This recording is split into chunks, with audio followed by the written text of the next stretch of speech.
Un gusto de compartir con este destacado auditorio virtual este módulo del curso que se trata sobre cómo viven y trabajan los trabajadores migrantes en el extranjero. Mi nombre es Luis Caputo y la propuesta es conversar sobre algunas conceptualizaciones, algunos análisis que se vienen haciendo en torno sobre todo a la vulnerabilidad de las personas que trabajan en el extranjero. Entonces, en la primera parte, si les parece, vamos a conversar sobre cuáles son los factores que inciden en la vulnerabilidad de los trabajadores, de las trabajadoras migrantes en el extranjero, y luego, acoplando a otros elementos que ya han dado otros docentes de este curso, vamos a conversar sobre qué se puede hacer específicamente desde los consulados y las embajadas para revertir los problemas de vulnerabilidad de los trabajadores y trabajadoras en el extranjero. Bien, una de las primeras cuestiones que es interesante reconocer cuando analizamos la vulnerabilidad de los migrantes trabajadores y trabajadores es que, por lo general, la vulnerabilidad arranca en el mismo momento de hacer el proceso de traslado al país extranjero. Es decir, que la vulnerabilidad comienza con la misma llegada al país extranjero por diferentes circunstancias, en donde tenemos que tener en cuenta ahí que, desde el punto de vista de la subjetividad del migrante, por el hecho de cambiar de contexto social, cultural, por el hecho de desarraigarse de la familia, de la comunidad, del país, y encontrarse con una nueva cultura, una nueva coyuntura, un país con una historia totalmente diferente, esto por lo general produce fracturas desde el punto de vista psicológico, y esto repercute y es como que debilita, depende de la personalidad de cada individuo, de cómo enfrentar los desafíos y las exigencias de ese nuevo ambiente, que es un ambiente desconocido, donde hay poca información por lo general sobre las cuestiones socioculturales, sobre los hábitos sociales de ese país, sobre la información legal en torno a la migración. Por lo tanto, digamos, es muy importante reconocer que en ese primer momento de la llegada se comienza a producir todo un replanteamiento por parte de la persona migrante, porque las expectativas antes de salir del país son muchísimas, son altísimas. Digamos, hay muchos sueños, muchas expectativas y a veces se sobredimensionan, y cuando la persona comienza a adaptarse, intentar adaptarse al país, a conseguir empleo y quizás lo consigue, un poco se piensa a percatar de que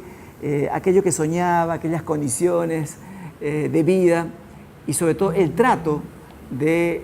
los ciudadanos del país de acogida no es para nada familiar según lo que se tenía, según la costumbre que tenía la persona. Por lo tanto, es muy importante, en primer lugar, reconocer esta cuestión subjetiva. Pero además, la vulnerabilidad de una persona es como un proceso. También podemos hablar que hay zonas de vulnerabilidad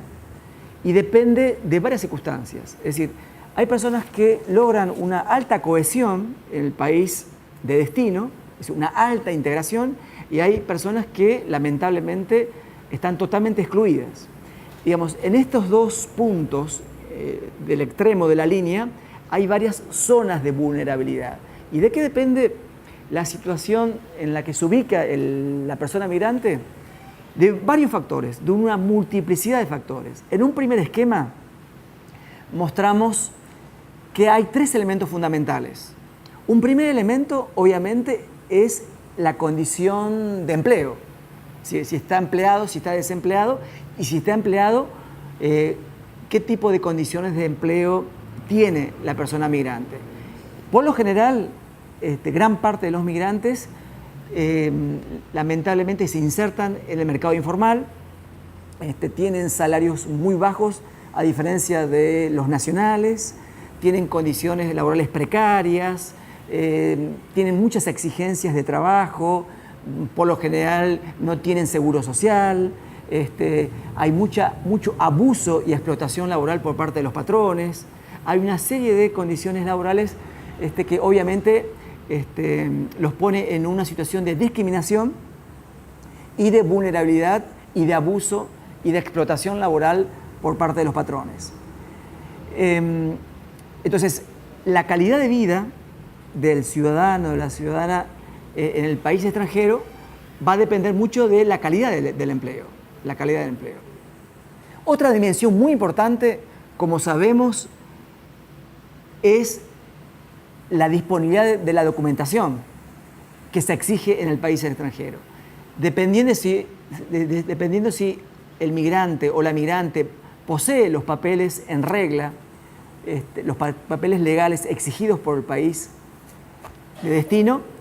va a ser determinante para una serie de posibilidades y derechos que le corresponden al migrante. Por lo tanto, la disponibilidad de documentación es estratégico en cuanto a la forma de vivir y la forma de trabajar del migrante o de la migrante en el país extranjero.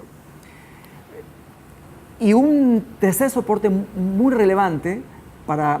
poder conocer lo que pasa con esa persona en el extranjero es en qué medida está vinculado o no a organizaciones sociales, a instituciones, a redes sociales, asociaciones de colectividades de paraguayos en el exterior, en qué medida participa de distintos espacios comunitarios, sobre todo con otros migrantes, donde esto va a ser determinante para poder, de alguna manera, integrarse a la sociedad nueva y poder enfrentar los desafíos que tiene ante su vida. Por otro lado, también en la cuestión del capital social, es decir, de las redes, los vínculos sociales que tenga la persona, es muy importante la cuestión de la confianza. ¿Sí? Que la persona migrante se sienta en confianza con la embajada, con el consulado, con las ONGs, con la Asociación de Colectividades Paraguayas, con diferentes organizaciones y redes sociales, y que también estas organizaciones, el consulado, la embajada, tengan confianza en la persona migrante.